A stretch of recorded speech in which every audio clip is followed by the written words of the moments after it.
सावन सोमवार की पवित्र और पौराणिक कथा। श्रावण सोमवार की कथा के अनुसार अमरपुर नगर में एक धनी व्यापारी रहता था। दूर दूर तक उसका व्यापार फैला हुआ था। नगर में उस व्यापारी का सभी लोग मान सम्मान करते थे। इतना सब कुछ होने पर भी वो व्यापारी अंतर्मन से बहुत दुखी था, क्योंकि उस व्यापारी का कोई पुत्र नहीं था। दिन रात उसे एक ही चिंता सताती रहती, उसकी मृत्यु के बाद उसके इतने बड़े व्यापार और धन संपत्ति को कौन संभालेगा। पुत्र पाने की इच्छा से वो व्यापारी प्रति सोमवार भगवान शिव की व्रत पूजा किया करता था। सायंकाल को व्यापारी शिव मंदिर में जाकर भगवान शिव के सामने घी का दीपक जलाया करता था। उस व्यापारी की भक्ति देखकर एक दिन पार्वती जी ने भगवान शिव से कहा, हे प्राणनाथ, यह व्यापारी आपका सच्चा भक्त है। कितने दिनों से ये सोमवार का व्रत और पूजा नियमित कर रहा है। भगवान, आप इस व्यापारी की मनोकामना अवश्य पूर्ण करें। भगवान शिव ने मुस्कुराते हुए कहा, हे पार्वती, इस संसार में सबको उसके कर्म के अनुसार फल की प्राप्ति होती है। प्राणी जैसा कर्म करते हैं उन्हें वैसा ही फल प्राप्त होता है। इसके बावजूद पार्वती जी नहीं मानी।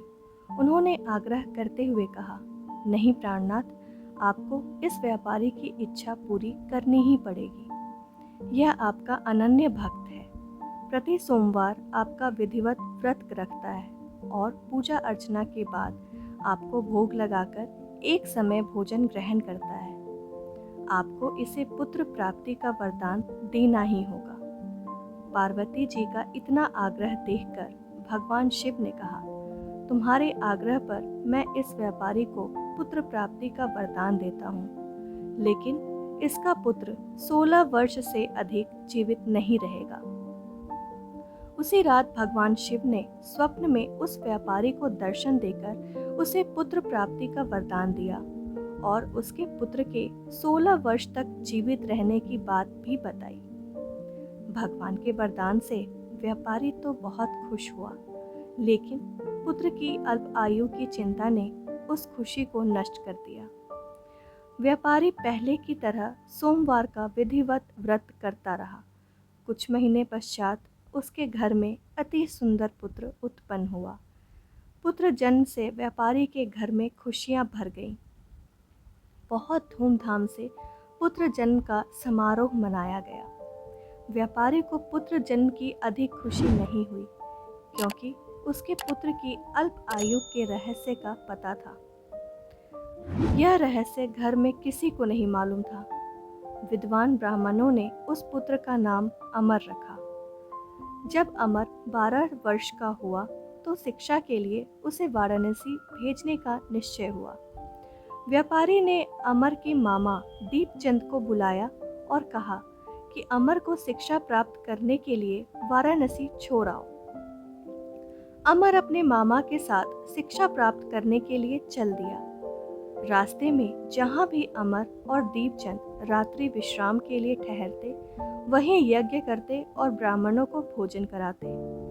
लंबी यात्रा के बाद अमर और दीपचंद एक नगर में पहुंचे।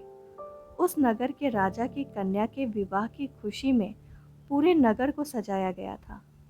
निश्चय समय पर बारात आ गई, लेकिन वर का पिता अपने बेटे के एक आंख से काने होने के कारण बहुत चिंतित था। उसे इस बात का भय सता रहा था कि राजा को इस बात का पता चलने पर कहीं वो विवाह से इनकार न कर दे। इससे उसकी बदनामी होगी। वर के पिता ने अमर को देखा तो उसके मस्तिष्क में एक विचार आया। उसने सोचा, क्यों न इस लड़के को दूल्हा बनाकर राजकुमारी से विवाह करा दूं। विवाह के बाद इसको धन देकर विदा कर दूंगा और राजकुमारी को अपने नगर में ले जाऊंगा। वर के पिता ने इसी संबंध में अमर और दीपचंद से बात की। दीपचंद ने धन की मिलने के लालच में वर के पिता की बात स्वीकार कर ली। अमर को दूल्हे के वस्त्र पहनाकर राजकुमारी चंद्रिका से विवाह करा दिया गया। राजा ने बहुत सा धन देकर राजकुमारी को विदा किया। अमर जब लौट रहा था तो सच नहीं छिपा सका और उसने राजकुमारी की ओढ़नी पर लिख दिया, राजकुमारी चंद्रिका, तुम्हारा विवाह तो मेरे साथ हुआ था। मैं तो वाराणसी में शिक्षा प्राप्त करने जा रहा हूँ। अब तुम्हें जिस नव युवक की पत्नी बनना पड़ेगा वो कान्हा है। जब राजकुमारी ने अपनी ओढ़नी पर लिखा हुआ पढ़ा तो उसने काने लड़के के साथ जाने से इनकार कर दिया। राजा ने सब बातें जानकर राजकुमारी को महल में रख लिया। उधर अमर अपने मामा दीपचंद के साथ वाराणसी पहुंच गया। अमर ने गुरुकुल में पढ़ना शुरू कर दिया। जब अमर की आयु 16 वर्ष पूरी हुई तो उसने एक यज्ञ किया। यज्ञ की समाप्ति पर ब्राह्मणों को भोजन कराया और खूब अन्न वस्त्र दान किए। रात को अमर अपने शयन कक्ष में सो गया। शिव के वरदान के अनुसार शयन अवस्था में ही अमर के प्राण पखेरु उड़ जाएंगे। सूर्योदय पर मामा अमर को मृत देखकर रोने पीटने लगा। आसपास के लोग भी एकत्र होकर दुख प्रकट करने लगे। मामा के रोने विलाप करने के स्वर समीप से गुजरते हुए भगवान शिव और माता पार्वती ने भी सुने। पार्वती जी ने भगवान से कहा, प्राणनाथ, मुझसे इसके रोने के स्वर सहन नहीं हो रहे हैं। आप इस व्यक्ति के कष्ट अवश्य दूर करें। भगवान शिव ने पार्वती जी के साथ अदृश्य रूप में समीप जाकर अमर को देखा तो पार्वती जी से बोले, पार्वती, ये तो उसी व्यापारी का पुत्र है। मैंने इसे 16 वर्ष की आयु का वरदान दिया था। इसकी आयु तो पूरी हो गई है। पार्वती जी ने फिर भगवान शिव से निवेदन किया, हे प्राणनाथ, आप इस लड़के को जीवित करें, नहीं तो इसके माता पिता पुत्र की मृत्यु के कारण रो रो कर अपने प्राणों का त्याग कर देंगे। इस लड़के का पिता तो आपका परम भक्त है। वर्षों से सोमवार का व्रत करते हुए आपको भोग लगा रहा है।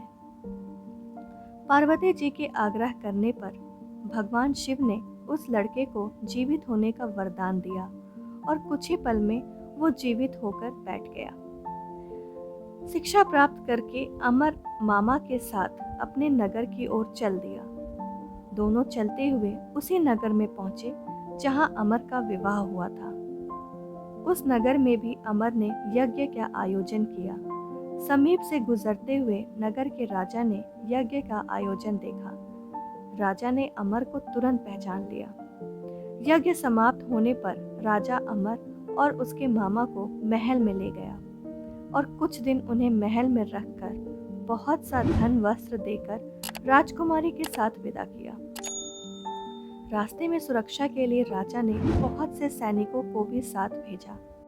दीपचंद ने नगर में पहुंचते ही एक दूत को घर भेजकर अपने आगमन की सूचना भेजी। अपने बेटे अमर के जीवित वापस लौटने की सूचना से व्यापारी बहुत प्रसन्न हुआ। व्यापारी ने अपनी पत्नी के साथ स्वयं को एक कमरे में बंद कर रखा था। भूखे प्यासे रहकर व्यापारी और उसकी पत्नी बेटे की प्रतीक्षा कर रहे थे। उन्होंने प्रतिज्ञा कर रखी थी कि यदि उन्हें अपने बेटे की मृत्यु का समाचार मिला तो दोनों अपने प्राण त्याग देंगे। व्यापारी अपनी पत्नी और मित्रों के साथ नगर के द्वार पर पहुंचा। अपने बेटे के विवाह का समाचार सुनकर पुत्रवधू राजकुमारी चंद्रिका को देखकर उसकी खुशी का ठिकाना न रहा। उसी रात भगवान शिव ने व्यापारी के स्वप्न में आकर कहा, हे श्रेष्ठी, मैंने तेरे सोमवार के व्रत करने और व्रत कथा सुनने से प्रसन्न होकर तेरे पुत्र को लंबी आयु का वरदान प्राप्त किया है। व्यापारी बहुत प्रसन्न हुआ। सोमवार का व्रत करने से व्यापारी के घर में खुशियां लौट आईं। शास्त्रों में लिखा है कि जो स्त्री पुरुष सावन के सोमवार का विधिवत व्रत करते और व्रत कथा सुनते हैं, उनकी सभी इच्छाएं पूरी होती हैं। दोस्तों, ऐसे ही ढेर सारी कहानियाँ सुनने के लिए हमारे चैनल को सब्सक्राइब ज़रूर करें और साथ में बेल बटन प्रेस कर दें ताकि हमारे वीडियो की नोटिफिकेशन सबसे पहले आपको मिले। ये वीडियो अगर पसंद आई हो तो वीडियो को लाइक, शेयर और कमेंट में लिखें हर हर महादेव।